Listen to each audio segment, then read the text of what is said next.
Hello everybody. Video का title देख के आपको ध्यान आकर्षित जरूर हुआ होगा कि 5 महीने में AIR1 कैसे लाई जा सकती है। किया है हमने और एक नहीं 2-3 बार करने की कोशिश की है। एक बार तो AIR1 ऑब्वियसली हमने हासिल किया है, उसके अलावा all India rank second, all India rank third, ये सभी कुछ हमने पिछले कई सालों में हासिल किया है। मैं हरिमोहन ठाकुरिया, डायरेक्टर आधार इंस्टीट्यूट, जहाँ आप काफ़ी लोग मुझे जानते हैं, और this year we got all India first rank Abhishek Singh Chandel.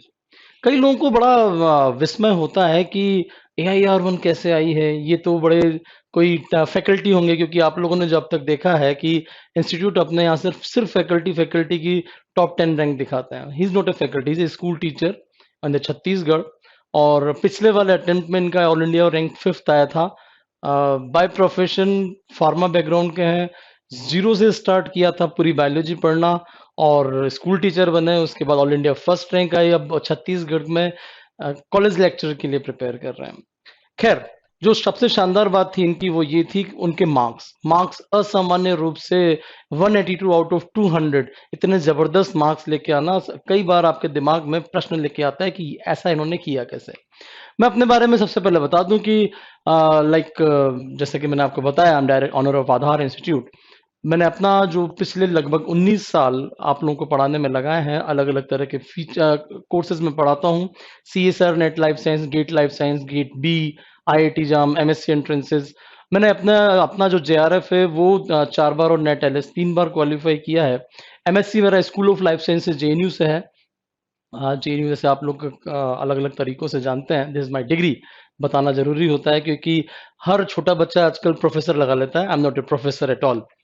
कई बार लोग सोचते हैं कि 5 महीने में इतना सारा सब कुछ कोर्स कैसे किया जाए, क्योंकि लोगों के पास प्लान नहीं होता कैसे किया जाए, कितने कितने समय किस पर्टिकुलर सब्जेक्ट को दिया जाए।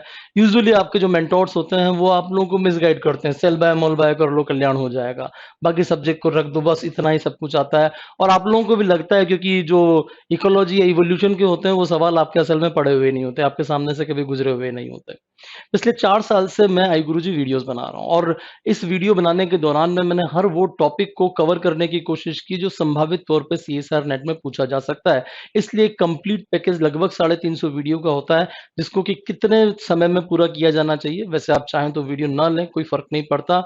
आप इस पर्टिकुलर शेड्यूल को अगर आप फॉलो कर रहे हैं, जो कि मैं आपसे अगले 15 से 20 मिनट में डिस्कस करने वाला हूं, तो काफी कुछ किया जा सकता है, आप एक अच्छी स्थिति में हो सकते हैं। यूजुअली आप लोगों का एक बड़ा प्रॉब्लम होता है सेक्शन बी। आप आश्चर्य करेंगे, सेक्शन सी नहीं होता।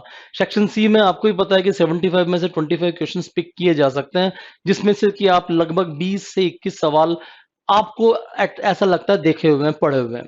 लेकिन सेक्शन बी बड़ा खतरनाक होता है, उसमें सब कुछ आता है लगभग, और क्वेश्चंस का लेवल असल में सेक्शन सी जैसा ही होता है। खैर, मैं उस डिस्कशन को किसी और वीडियो में डिस्कस करूंगा। यहाँ जो मेरा ओवरऑल पर्पस है वो ये कि किस प्रकार से आपकी स्ट्रेटेजी बननी चाहिए कि आप अपना सारा का सारा कोर्स समय से पूरा करें। और मैंने पूरा का पूरा इसको कैलकुलेट करने की कोशिश की कि अगर हम आप आराम आराम से भी करेंगे, कई कई रिवीजन देते हुए भी काम करेंगे, तो भी 140 से 150 दिन में ये सब कुछ पूरा किया जा सकता है। कोई बहुत ज्यादा जरूरत नहीं है कि आप कोई कोचिंग में जाएं और 6 से लेके 8 घंटे 9 घंटे तक अपना पेन चलाएं, कोई जरूरी नहीं है। हमने उसके बहुत सारे तरीके निकाले हैं। 3 से 5 घंटे, 3 से 4 घंटे आपकी सेल्फ स्टडी बहुत होती है, अगर आप मेरे शेड्यूल को स्ट्रिक्टली फॉलो कर पा रहे हैं तो। ओवरऑल शुरुआत हमेशा करनी चाहिए प्रोटीन केमिस्ट्री से, क्योंकि एक फाउंडेशन होता है ओवरऑल बायोकेमिस्ट्री का, सेल बायोलॉजी का, सभी जगहों पर। जो अगर आप डे 1 से शुरू कर रहे हो तो 5वें दिन तक आपको प्रोटीन केमिस्ट्री लगभग पूरी कर देनी चाहिए। प्रोटीन केमिस्ट्री में अगर आप आई गुरुजी वीडियोस पर जा रहे हैं तो इस तरह के वीडियो के कुछ टाइटल्स आपको नजर आएंगे, जो लगभग 8 से 10 वीडियो हैं, और ये आपको 4 से 5 दिन में आपको पूरे हो जाते हैं। शुरुआती लेवल हमेशा एक रट्टाफिकेशन होता है कि अमीनो एसिड्स के नाम और स्ट्रक्चर क्या होते हैं, उसमें आपको शायद 1 से 1.5 घंटा लग जाएगा। अगर आप लिख कर याद कर रहे हैं तो, बने बनाए नोट से काम कर रहे हैं तो हार्डली 20 से 25 मिनट में आपको खत्म हो जाएगा। कई कई लोगों को मैंने देखा है कि ये पूरा का पूरा टॉपिक जो 5 दिन का मैंने बोला है वो 2 दिन में भी फिनिश कर लेते हैं। फिर वो आपकी अपनी एक रफ्तार होती है।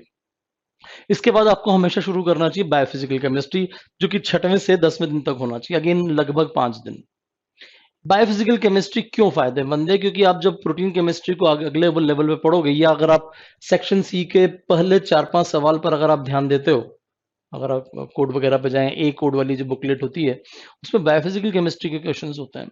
सिलेबस को अगर आप देखो, यूनिट नंबर 1 में आपके बायोफिजिकल केमिस्ट्री अच्छी खासी, तो क्यों ना इसको बहुत अच्छे से तैयार किया जाए।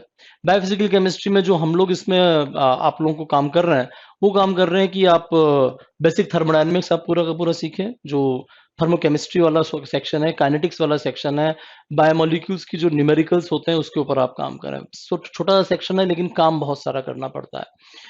फिर आते हैं अगले 5 दिन, जिसमें आपको एंजाइम काइनेटिक्स के ऊपर काम करना है। यहां पर आपको ध्यान रखना है, आपको ऐसा लगेगा कि ये तो फटाफट से फिनिश हो गया क्योंकि इसका एक टेस्ट भी हम ले चुके होंगे। टेस्ट लेने का मतलब यहाँ सिंपल सा मतलब है कि पीछे से लेके आपको आगे तक लेके आना है। एक रिवीजन आपका हो चुका होना चाहिए यहाँ पर। काइनेटिक्स आपको हार्डली 2 दिन लगेंगे क्योंकि इसमें हर चीज पर एक ट्रिक है। ग्राफ बनाने की भी एक ट्रिक है कि ग्राफ एग्जैक्टली बनाए कैसे जाते हैं।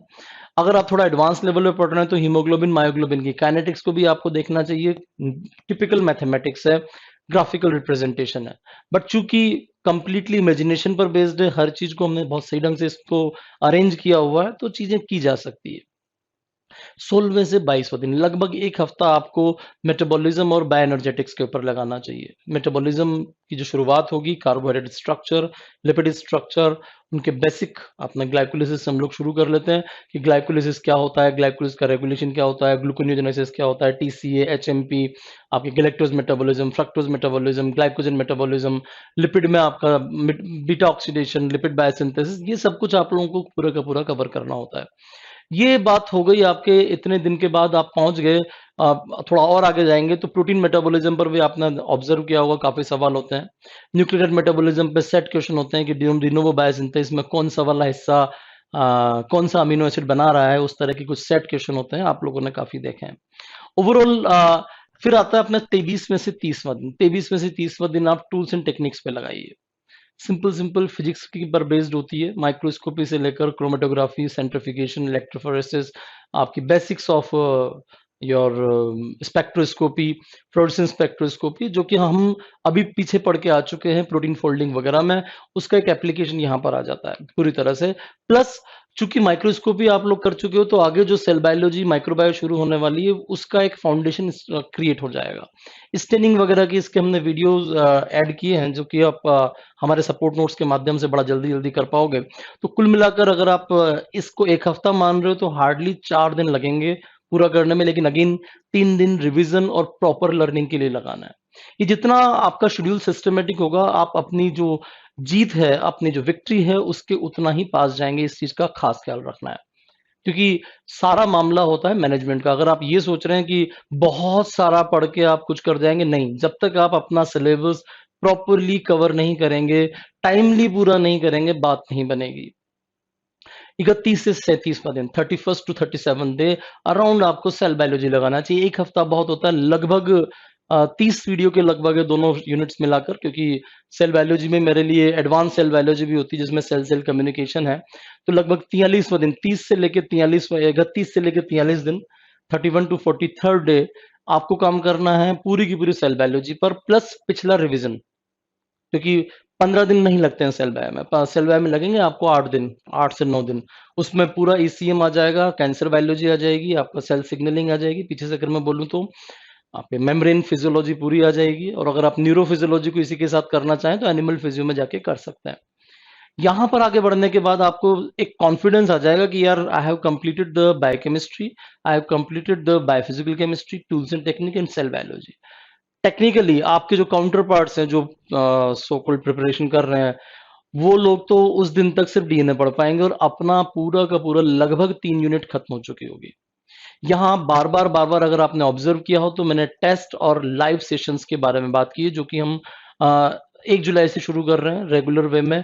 आपको हमारा जो शेड्यूल है इसको फॉलो करना है पूरी तरह से। लाइव सेशन सबके लिए फ्री होता है यूट्यूब के ऊपर।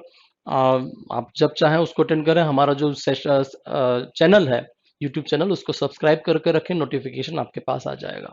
प्लस आई गुरुजी ऐप डाउनलोड करके रखें। अगर आपको लगता है कि वो नोटिफिकेशन आपके पास नहीं आता है यूट्यूब का, तो आई गुरुजी ऐप की नोटिफिकेशन के अंदर भी वो लिंक आता है कुछ देर के लिए, जो आप तुरंत प्रभाव से इस्तेमाल कर सकते हैं। खैर, सेल बायोलॉजी आपकी फिनिश होगी। कुछ कठिन टॉपिक यहाँ पर साइटोस्केलेटन जैसे हैं, जो कि लगभग 6 वीडियोज़ में हमने बनाया है। सेल साइकिल लगभग 7 वीडियो बनाए हैं। राइट फ्रॉम द 11-12 से शुरू करते हैं हम हर चीज़ को, कि आप मैक्सिमम चीज़ें कर पाएँ। ठीक है? उसके बाद आते हैं, आपका सेल कम्युनिकेशन पूरा हो गया, सेल जंक्शंस का सारा मामला आपका पूरा हो गया, अपोप्टोसिस और कैंसर आपने पूरा कर लिया। अगला होता है माइक्रोबियल फिजियोलॉजी। होने को आपको लगता है कि सिलेबस में नहीं है, लेकिन कई लगभग 2 या 3 जगहों पर microbial diversity, host parasite interaction, इस तरह के कुछ नाम दिए हुए हैं, और वो डिनोट करता है कि इतनी बेसिक माइक्रोबायोलॉजी आपको पढ़नी चाहिए। यहीं पर हमने डाइल्यूशन से रिलेटेड न्यूमेरिकल्स, जो कि क्योंकि आप ओनली सीएसआर एग्जाम तो दोगे नहीं, आप गेट का एग्जाम भी दोगे, हो सकता है डीबीटी जेआरएफ भी दो, कोई पीएचडी एंट्रेंस दो, पीएचडी इंटरव्यू दो। उन जगहों पर ये जो न्यूमेरिकल्स होते हैं, ये बड़े काम के होते हैं, कि बैक्टीरियल ग्रोथ कर्व का कैसे मामला होगा, डाइल्यूशन आपने किया तो कैसे किया, काउंटिंग आपने कैसे की। उसके अलावा अगर आपने जैसे नया सीएसआर नेट 2020 का जो दिया है, आर्किया पर सेक्शन सी में सवाल था, आर्किया वाले वीडियो है इसमें, माइकोप्लाज्मा, फाइटोप्लाज्मा, ये सारे तरह के वीडियो हमने इसमें इंक्लूड किए हैं। इसके बाद आता है आपका इम्यूनो। इम्यूनो वैसे तो आपकी जो यूनिट नंबर 4 है, उसका कुछ एक हिस्सा है। Unit number 3 is cell biology, unit number 4 is the cell communication and immunology. उस पूरी यूनिट का एक आधा हिस्सा है इम्यूनोलॉजी। लेकिन जैसा मैंने आपसे कहा कि आप सिर्फ एक एग्जाम नहीं देने वाले हो, आप मल्टीपल एग्जाम देने वाले हो, और वहां पर इम्यूनोलॉजी आपको काफी ज्यादा मदद करने वाली है। खैर, इम्यूनोलॉजी के लगभग 21 के लगभग वीडियोस हैं, बड़ा जल्दी जल्दी हो जाएंगे। हर चीज में इसमें एक स्टोरी है, कहानी है, और उन कहानियों को पूरा करते करते आपने लगभग अपने 55 दिन पूरे कर लिए। 56th डे, यानी कि लगभग 1.5 महीना जब हो चुका है, पौने 2 महीने आपके हो चुके हैं, तब आप मॉल बायो शुरू कीजिए। मॉल बायो, जो basic mol bio, DNA structure, DNA replication, transcription, translation, और अगर मैं फाज वगैरह इंक्लूड कर दूं, तो इसमें आपको सिर्फ और सिर्फ 10 दिन लगेंगे, अगर मेरे तरीके से काम कर रहे हैं तो। प्रॉब्लम ये है कि आपको सिस्टमेटिक जाना पड़ेगा। जितना आप सिस्टमेटिक होगे, आपके सब्जेक्ट उतने ही ज्यादा आसान होते चले जाएंगे। ऐसा नहीं होता कि आपने मॉल बायो की शुरुआत तो कर ली मजे लेने के लिए, लेकोपेरोन क्या होता है देखो भाई, और आप चमत्कारों में बड़े शानदार ढंग से फंसते चले गए। लेकोपेरोन is just a 5 minute game. 5 minute में लेकोपेरोन सीखा जा सकता है, लेकिन कंडीशन अप्लाइड है, अगर आप सिस्टमेटिक चल रहे हैं तो। एक भूखे बच्चे की कहानी होती है और कुछ भी नहीं होती। That particular story I have narrated in these videos. Overall इसको काम करते करते आप लाइव सेशन में मेरे साथ काम करेंगे बहुत सारी प्रॉब्लम्स के ऊपर। ओवरऑल यहाँ पर 66 डे से लेकर 71, जरा वापस से देखेंगे, 56 डे से लेकर 71 डे, लगभग 15 दिन के अंदर अंदर आपको आरडीटी तक का सब कुछ फिनिश करना है। ये आपके 2 महीने से ज्यादा हो चुके हैं, और आपका जो कॉन्फिडेंस लेवल है वो टॉप ऑफ द वर्ल्ड है। ध्यान दीजिएगा इसको, मैं फिर कह रहा हूँ, सिर्फ पढ़ने से मामला नहीं होता है, कॉन्फिडेंस आपको आना चाहिए। Yes, I have done something. जितना ज्यादा आप यहाँ पर प्रैक्टिस देते चले गए, उतना ज्यादा आपको फायदा होता चला गया। नोट्स आपके बन के तैयार होते चले जा रहे हैं, क्योंकि आधे नोट्स तो मैं आपको प्रिंटेड फॉर्म में दे चुका हूँ, आधे नोट्स आपने हाथ से लिखे हैं, क्योंकि यहाँ जब क्लास चल रही है तो वो हाथ से चल रहे हैं। प्लस आपको एक लाइव सपोर्ट हम लोग लगातार देते जा रहे हैं, तो आपका जो एक मोरल, जिसको हम बोलेंगे मोरल, वो टॉप ऑफ द वर्ल्ड। अभी आपको हिलाया नहीं जा सकता, क्योंकि आपके जो काउंटर पार्ट्स हैं वो शायद मॉलबाय पे लगे हुए हैं, उनको लग रहा है दुनिया में मॉलबाय के अलावा कुछ नहीं होता।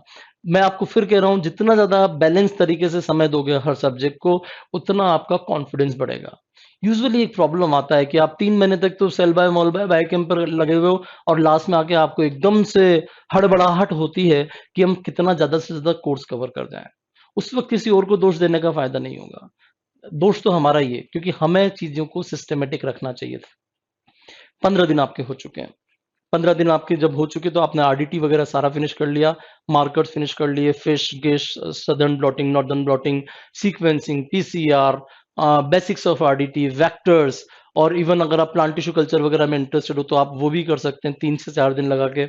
Animal tissue culture, plant tissue culture, ये सब कुछ आपने फिनिश कर लिया। आपके लगभग 74 डे हो गए, जो कि लगभग 2.5 महीने हैं।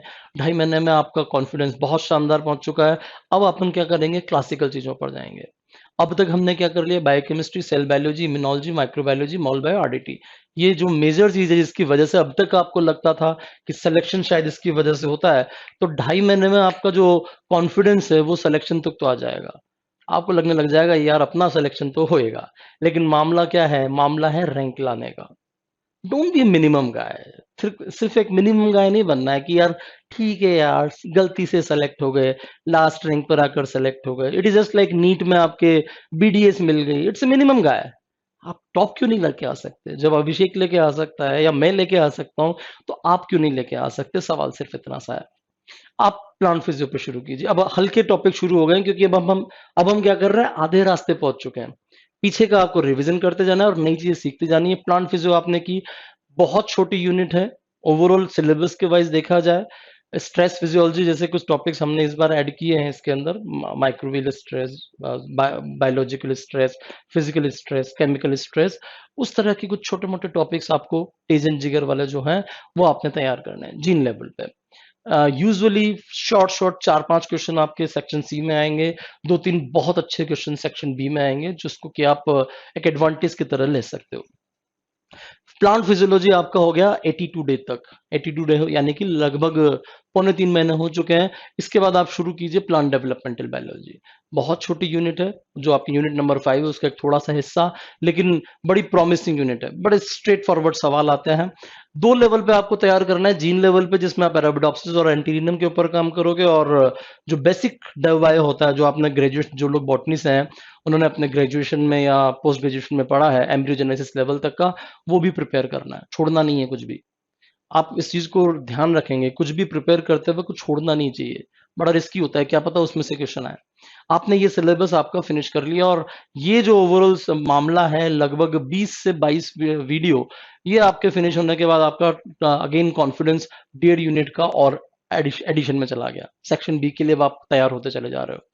ये जो रेड में मैंने आपको दिखाया है गुरुजी वीडियोस हैं, उसके बाद आपने अपना रिवीजन पैरेलल में शुरू किया। और इस वक्त अगर आप इंटरेस्टेड है, अब यहाँ पर आपको चॉइस लेनी पड़ेगी। अगर आप जूलॉजी थोड़ा बहुत भी अगर आपका इंटरेस्ट है, तो 12th लेवल की जो एनिमल फिजियोलॉजी उससे थोड़ा सा ऊपर हम लोग का यहाँ पर काम करेंगे। जो मेजर फोकस है वो एंडोक्राइनोलॉजी और रिप्रोडक्टिव फिजियोलॉजी पे है, क्योंकि ज्यादा क्वेश्चन मजे की बात इन्हीं में से आते हैं। या अगर आप प्लेन एनिमल फिजियो तैयार करने में इंटरेस्टेड है, तो न्यूरोलॉजिकल जो रेगुलेशंस होते हैं उसके ऊपर जरूर काम करें। कुछ ना कुछ सवाल रेगुलेशन बेस्ड आते हैं। Nobody is going to ask you CC के पीरियड क्या होता है, कोई नहीं पूछेगा। या वो आपसे टाइडल वॉल्यूम क्या होता है और आईआरवी क्या होता है, इतना नहीं पूछेंगे। लेकिन चूंकि ये बेसिक्स हैं, तैयार होने चाहिए। आपने एनिमल फिजियो लगभग आपको लगाना है 11 से 12 दिन।